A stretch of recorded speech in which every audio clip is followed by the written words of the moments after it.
As we all know, controversy is not uncommon on college campuses, especially in the South. A college campus without controversy is about as useful as a pool with no water. The university provides a foundation to support the various ideas and opinions, and most importantly, controversy, that foster learning on any college campus. Since these types of controversies often lead to conflict, universities sometimes have codes of conduct that their students are expected to adhere to. As University of Georgia students, we are obliged to follow the philosophies of this institution, which are embodied in the 3 pillars of the ARC as justice, wisdom, and moderation.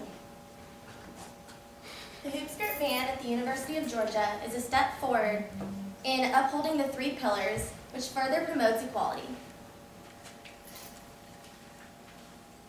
Now we are going to show you how the hoop skirt ban directly supports the University of Georgia's 3 core values, which are represented by the 3 pillars of the arch. First of all, I'd like to talk to y'all about the first pillar of the arch, justice. In the University of Georgia Student Code of Conduct, it states that justice leads us to be fair in our dealings, accountable for our actions, empathetic towards others, and responsible for ourselves. The UGA hoop skirt ban upholds this first pillar of justice because hoop skirts can be seen as unempathetic towards others, and especially African Americans. Now, we all have heard of or seen the Oklahoma SAE video where they chant their racist chant. And this is not the first time they have been in trouble before. At the University of Clemson, the SAE chapter there held a Christmas party called Merry Christmas, and soon after they were suspended and kicked off campus. The hoop skirt ban can be similar to this themed event. All it takes is for one person to intimidate or offend someone here at UGA, and it could potentially be a violation of the UGA Student Code of Conduct. So as we know, the hoop skirt ban is pretty controversial, but it's really not, because it has been the precedent everywhere else in the world and every other establishment of higher learning that when someone makes or creates something that is inherently racist, this group of people is kicked out, or at the very least the event is terminated. Now, we need to see hoop skirts as the same sort of racist violation of our student population, and this party should at least be banned. I mean, I'm not saying anyone needs to be kicked out over this, but it should at least be banned. And even though no one is actually physically harmed by people wearing hoop skirts, it does bring up an uncomfortable past for a lot of people, and we really have to realize that when people are, intimidated or felt uneasy because of, Old South connotations, antebellum themed parties, their rights are really taken away from them, and they're just made to feel uncomfortable in general. Following the ideals of the first pillar of justice, the intelligence of the students who support the ban further displays their wisdom. While it may be argued that hoop skirts aren't explicitly linked to racism, they are a symbol of the Old South, which is directly associated with racism. In fact, Victor Wilson, the University of Georgia's Vice President for Student Affairs, stated in an article about the hoop skirt ban that some other symbols, like the Confederate soldier uniforms, which were once worn by members of fraternities on some special occasions, were banned years ago, and calls this hoop skirt ban just one more step. Also, the Panhellenic Council at UGA, which is comprised of students who are affected themselves by this ban, could clearly see the wisdom in their decision to carry out this ban, as Wilson also stated that in the discussion in the meeting before this ban was officially implemented, that they were looking towards presenting the university and Greek organizations in a good light and not inviting negative attention. For a second, I just want you to imagine your best friend. Now, imagine if they had been in a traumatic car accident.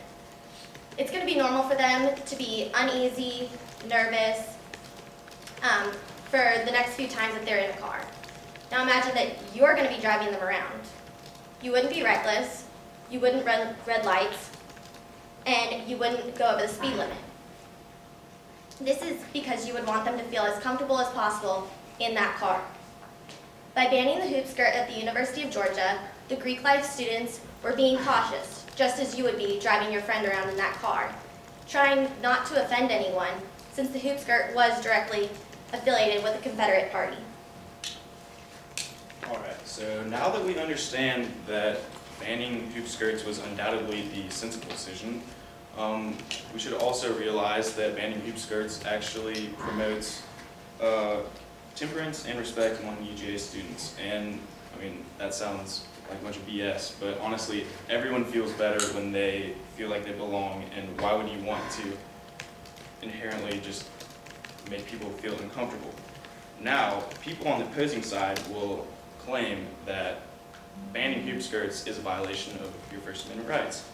But, I mean, wouldn't you all say that it's probably better to sacrifice a few of your rights just to make others feel much better? And, you know, a lot of other institutions have made the same decision. A good example is a high school in Chattanooga had to prohibit the usage or like wearing of Confederate flags or other provocative clothing. And I mean, at this school, probably a hoop skirt would fall under that category because it really does bring up the Old South, and which is directly related to slavery. Now, we all know that this ban was set off by the SAE chapter at Oklahoma, and what we really don't realize is that we're really just being cautious about banning the hoop skirts because we don't want anyone to feel unwelcome, because it can really harm our university. Because once that racist video came out at Oklahoma, one of their best football recruits decommitted because he did not want to go to a school where he wouldn't feel welcome. The Equal Protection Clause of the 14th Amendment further supports the ban's validity. This clause is defined as prohibiting states from denying any person within its jurisdiction the equal protection of the laws. By denying states the ability to discriminate, the Equal Protection Clause of the Constitution is crucial to the protection of civil rights. This is the foundation of the pillar of moderation at UGA. In a similar way to how this clause in the 14th Amendment works to endorse equality in the United States, the hoop skirt ban encourages civility and tolerance at the University of Georgia. In conclusion, although it may seem pretty simple and harmless to wear a hoop skirt, it is historically directly related to a time of slavery and racism. Therefore, we believe that the hoop skirt ban at the University of Georgia embodies the three ideals of the Pillars of the Arch: justice, wisdom, and moderation, which as a result then promote equality.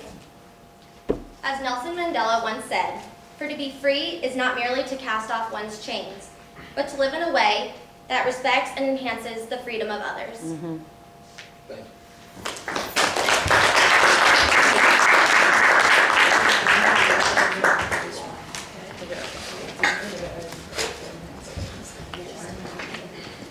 All right, while we're switching over, do we want to take a vote? Well, we probably shouldn't because this group is thinking about other stuff right now. We'll take it then. I'm so hungry.